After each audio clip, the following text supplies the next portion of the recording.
Thank you, madam. Now I invite our next speaker, Dr. Sushma Bhatnagar, to speak on ultrasound-guided blocks for chronic pain. Dr. Sushma Bhatnagar is the associate professor and head. She is the professor now, professor and head unit of anesthesiology and in charge pain and palliative care at Institute Rotary Cancer Hospital, AIIMS, New Delhi. She was instrumental in developing a 6-bedded pain and palliative care ward at her hospital. She started a pain and palliative care clinic 4 days a week at her hospital. She has multiple publications to her name and has been a faculty at many national and international conferences. Dr. Sushma Bhatnagar. Oh, thank you very much for introduction, and thanks Virshali for inviting me again in my old city. Bombay is not a new city for me. I am working in Institute Rotary Cancer Hospital. It's a cancer center of All India Institute of Medical Sciences. I will not take much of your time because since morning you are listening ultrasound guided blocks. I will give you only the glimpse what we are doing with cancer patients. As we all know that cancer pain is very severe and excruciating. It not only makes the life of patient impossible, but it makes the life of family member also impossible. Although all over the world we know that oral opioids is the mainstay of cancer pain management. But as we are working in a institute and we were motivated to give ultrasound guided blocks bedside in supine position. So these are the 3 blocks I will narrate. There is no need to say that all these blocks are blocks are given by ultrasound and very useful technique. And these 3 blocks I will going to narrate. This is my hospital, this cancer center of All India Institute of Medical Sciences. Why there is a pain in the abdominal malignancy, we all know. There is no need to repeat it again. Compression, distension, invasion, and it makes the quality of life intolerable. And if we give drugs like oral opioids, sometime because of intolerable side effects, it becomes worse. So why don't we give early intervention to these patients? And this is now first of all, we will describe celiac plexus. There is no need to go in detail about the anatomy. You all know that where celiac plexus lies. What are the importance of giving celiac plexus? Celiac plexus gives pain relief if pain is arising from pancreas, liver, gallbladder, omentum, dysentery, stomach, intestine. This is the CIAM guidance which people are giving up till now. This is the CT guidance, and recently radiologists have got interested in this giving CT guidance. And now the people are coming up with, many people have given endoscopic ultrasound guided blocks. Now after seeing these 3 papers, we have motivated ourselves for giving in supine position ultrasound guided celiac plexus block. This is our pre-procedural evaluation of a patient, that's all. Prothrombin time, bleeding time, and blood counts. Blood counts is most important in this. NPO, if patient is NPO, it is well and good. If patient is in severe pain, we analyze, we see with the probe that patient is, the only thing that patient should not, the full stomach should not be there, and there should not be much gas. Broad spectrum antibiotic prior to procedure is mandatory for a day. IV normal saline, because we all know that this may cause hypertension. This is the machine, it's not needed. This is the position in supine position. This is the preparation where this is the probe we are using. I don't know. Anyway, so this is the way we keep our probe. This is the way we keep our probe. And the Chiba needle, which radiologists are using for biopsy, we are using for this block. This is 15 centimeter Chiba needle, 22 gauge Chiba needle. First day we give only bupivacaine to the patient, and second day, once we achieve the confidence of the patient that this block is going to get, patient gives clear indication that I am getting good pain relief with this block. Second day we are giving alcohol. In the same sitting we are not giving alcohol to our patients. This is the way we see that origin of celiac trunk and superior mesenteric artery in sonoanatomy. And this is the transverse image we can see in the Doppler image, the celiac trunk aorta, celiac trunk arising from aorta. And this is the right celiac plexus and left celiac plexus. And you can visualize the needle is coming directly into the plexus. And these are few more images where sometimes celiac trunk can be tilted like this. And see the needle straight away going to the celiac plexus. And diagnostic block we give with 25 or sometime only 20, if patient is very lean and thin, 20 ml of local anesthetic is enough. And second day we give 50% alcohol with 0.25% bupivacaine. Spread of the local anesthetic can be seen in the real-time image. And another image where we can see the spread of local anesthetic in right celiac plexus.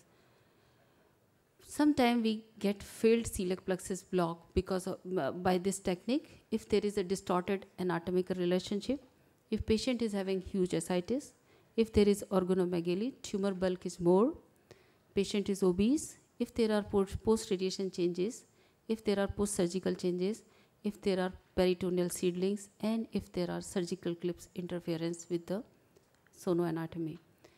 Second block which I am going to narrate, which we are giving in supine position, is hypogastric plexus block. There is no need to go into the detail of where it's situated, but just in brief, that it lies located on the anterior aspect of L5 and S1 vertebra. This gives pain relief, we all know, pain arising from rectum, prostate, uterus, cervix, vagina, ovary, and urinary bladder. History, superior hypogastric plexus was introduced in 1990. Classically, this was performed by posterior approach, but as posterior approach is very difficult again to for patient who is in severe pain and organize a operation theater. Again the pre-procedural evaluation is same. This is the position in bedside position. This is the way we hold the probe, and again we use the Chiba needle. At the lumbar L5 vertebra and the convexity of the L5 vertebra is the landmark. We inject the needle and we hit the L5 vertebra. We just withdraw 0.5 millimeter and inject the drug. This is the sagittal ultrasound image of superior hypogastric plexus. Then third block which I am going to narrate is ganglion impart. This we know that it is the last this is the last sympathetic plexus, and it gives pain relief in CA, anorectum, vulva, vagina. Pre-procedure is same. History I will not go into detail because the time is very short. This is the boy. History of this boy is enough to tell that this is a very useful block ultrasound. That this boy was a case of CA rectum. He was inoperable, and pre-op 5 fractions of radiotherapy he has received, but still he was in severe pain. He said that I cannot sit straight. We plan to give, this is the position, either prone position or left lateral position. We keep patient. Local anesthetic we have injected. We use the spinal needle for this block. And this is the sonoanatomy where we see the coccyx, precoccygeal area. And this is the area where in between the rectum and coccyx we target our needle tip, and we inject the drug 50% of bupivacaine 4 ml. And this is the after giving ganglion impart, the patient you can see the boy, he was smiling and he was comfortable. And after 1 month when he came to our pain clinic, he said that I am completely pain free and I can sit straight. So this I will not go into detail about the transverse plexus block. This TAP block already you have listened since morning. So after giving ultrasound guided block, care of patient is very important. We have to know that what are the disadvantage, what are the side effects. So we should be very careful. These are the advantages of giving ultrasound guided block. So to conclude, the high resolution ultrasound can provide real image of nerve and observation of drug spread, and it is really useful. But experience, practice, as Dr. Murli has already told, is required. These are our contribution to the literature. First, we have presented 2 abstracts in the conference, and it has been published in Regional Anesthesia and Pain Medicine in 2007. Afterwards, we have published papers. First very landmark paper was bedside ultrasound guided celiac plexus block with bilateral paramedian needle entry technique. It was published in Journal of Palliative Medicine in 2010. then in anesthesia and intensive care, or hypogastric plexus block. And then there was a paper in Indian Journal of Pain in ultrasound guided block for brachial plexus. And recently we have the best paper which I can consider that has been accepted for publication in pain practice, where we have introduced that early ultrasound guided neurolysis for pain management in gastrointestinal and pelvic malignancy gives better pain relief, better quality of life. And now after giving this publication, we have ongoing trial where we are going to compare the early intervention versus oral pharmacotherapy when patient is in severe pain. So just this is the last slide. We all know that Professor Randy Pausch, you must have heard about him. He died at the age of 47 with he was suffering from CA pancreas. And his last lecture, he was a very famous professor, and his last lecture, that lecture title was really Achieving Our Childhood Dreams. He said that we don't beat the reaper by living longer, we beat the reaper by living well.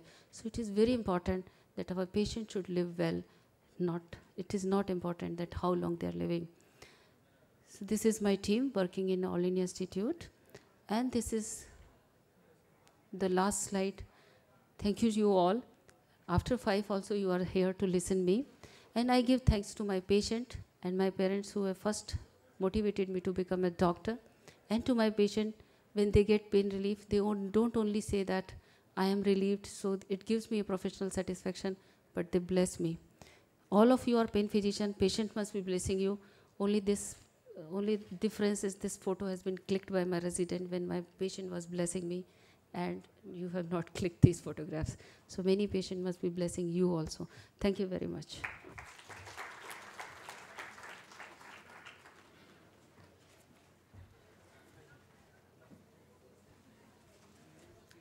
I request Dr. Sandeep Diwan to kindly hand over the memento to Madam.